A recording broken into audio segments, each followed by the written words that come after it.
2024 के इंतखाब से पहले सियासी जमातें अपना वोट बैंक बढ़ाने की जुगत में हैं। इसी सिमत में समाजवादी पार्टी के सदर अखिलेश यादव की नजर अब निषाद समाज के वोट बैंक पर आ टिकी है। निषाद तबके के लिए सियासी हमदर्दी जताते हुए अखिलेश यादव ने बीजेपी को घेरा। समाजवादी पार्टी के सदर का कहना है कि काशी में क्रूज उतारकर बीजेपी नाव चलाने वालों का रोजगार छीनने की कोशिश कर रही है।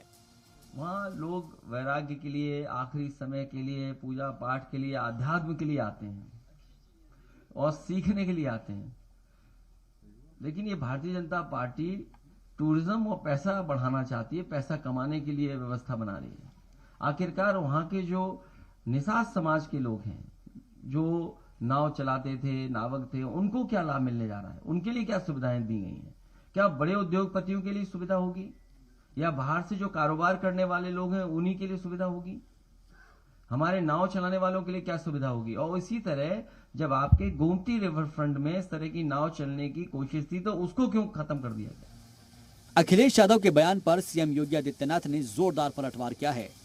समाजवादी पार्टी पर निशाना साधते हुए सीएम ने कहा कि पिछली सरकार ने निषादों पर गोलियां चलवाई थी, उनका हक मारा था, लेकिन अब निषादों को उनका हक दिलाने का वक्त आ गया है। मल्ला, माझी, केवट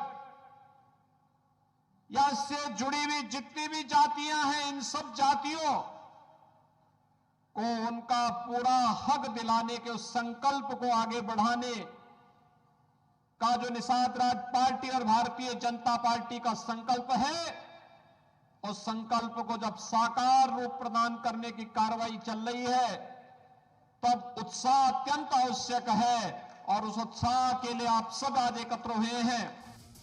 बहरहाल 2024 का इंतखाब भले ही दूर हो, लेकिन सूबे की बड़ी सियासी जमातें मानती हैं कि बिना जातीय समीकरण और छोटे दलों के जीत की राह आसान नहीं है। इसीलिए निषाद वोट बैंक की गोलबंदी अभी से शुरू हो चली है। ब्यूरो रिपोर्ट, जी मीडिया।